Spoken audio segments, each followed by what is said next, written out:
before the United Nations, here he is with Kurt Waldheim, the secretary at that time. And there before the United Nations, he revealed his Marxist beliefs.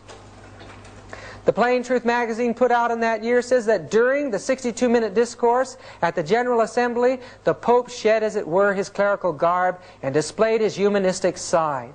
He interposed his carefully chosen words with patently Marxist egalitarian themes. Murray Kempton of the New York Post said, "The Pope aligned himself in spirit with the demands of the developing nations for the restructuring of the world economic order." That's a tremendous statement. And look what's going on in black Africa. When the Pope visited Africa, they even changed the color of Christ. There, when the Pope got back from the meetings there in Africa, he said that Catholicism in Africa is Africa. The church is taking over the third world communist countries today. Prelates are now all of an ethnic nature, and in time there is a hope and a plan that a man of an ethnic nature will become the Pope, and thus the third world, the largest part of our world as far as the masses of mankind, will identify with the Vatican. Today, this Pope has brought this man Guntian into a promotional position second in line to the papal seat. We read here that during the papal visit to Benin 2 years ago, it was Guntin who received the most rousing cheers from one welcoming crowd. John Paul's increasing trust in his African aid was acknowledged last week when Guntin, in a major reshuffle of the papal staff, was promoted to one of these most important posts in the Vatican.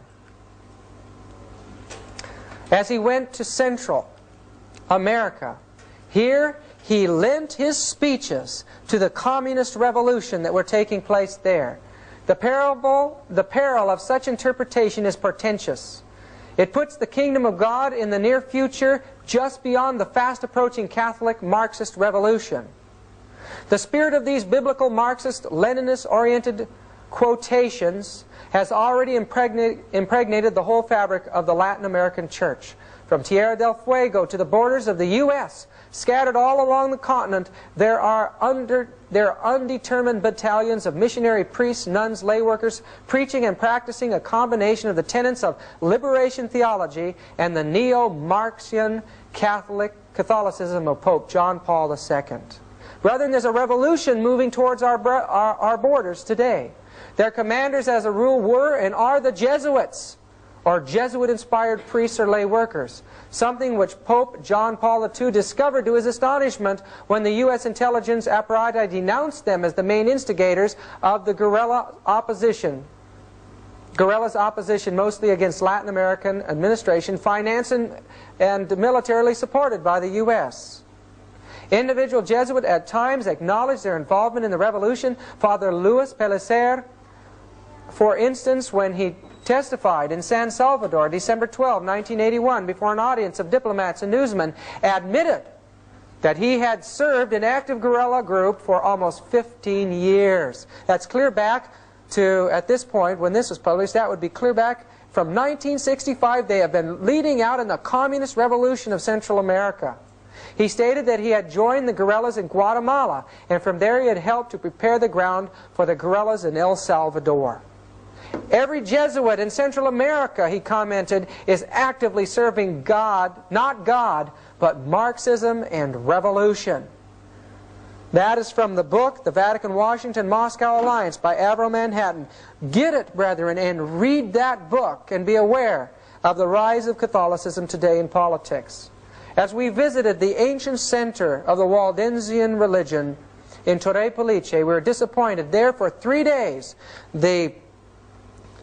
these former Christians, now still calling themselves Waldenses, and the Catholics, were carrying on a communist rally for 3 days called Il Unita, singing Marxist hymns, and you can see the sickle and the hammer there as their symbol. Christians have become communists in this world, and it's the biggest movement taking place. In the countries that Jim and I pass through in our traveling, we're constantly faced with this type of thing. Clear out on the island of Patmos, they were having a communist Christian rally there, the Greek Orthodox Church. Brethren, we are not aware of what's taking place. We have been blind for too long. This Pope has captured the hearts of the world.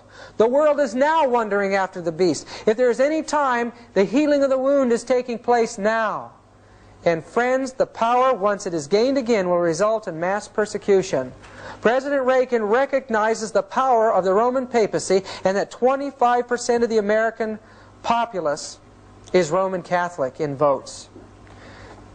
Avram Manhattan's book, Catholic Power Today, page 129, tells us the Catholic Church is the largest church in the United States of America.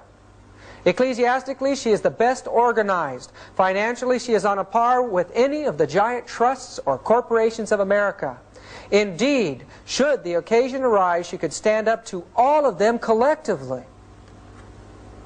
Politically, she is looming ever larger at the White House. She is a power in the Senate, a force at the Pentagon, an invisible agent at the FBI, and the most subtly intangible prime mover of the wheel within the wheel of the United States of America, the Central Intelligence Agency.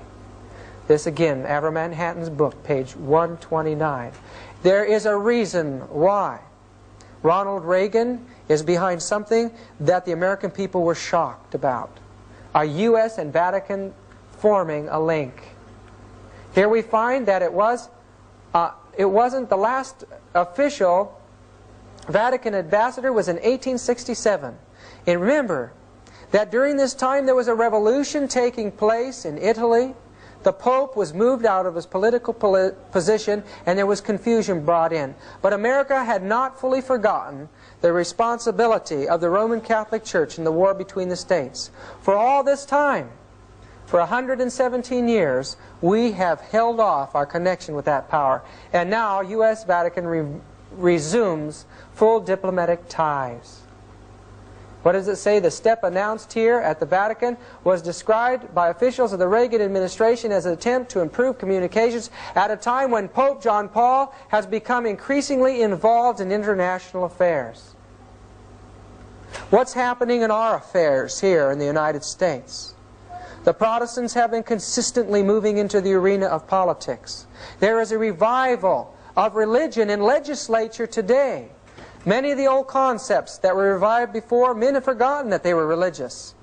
A one-world judicial court was fomented by the National Federation of Churches, the National Council of Churches. Social Security was a religious issue. And now many religious issues are covering the books of law today.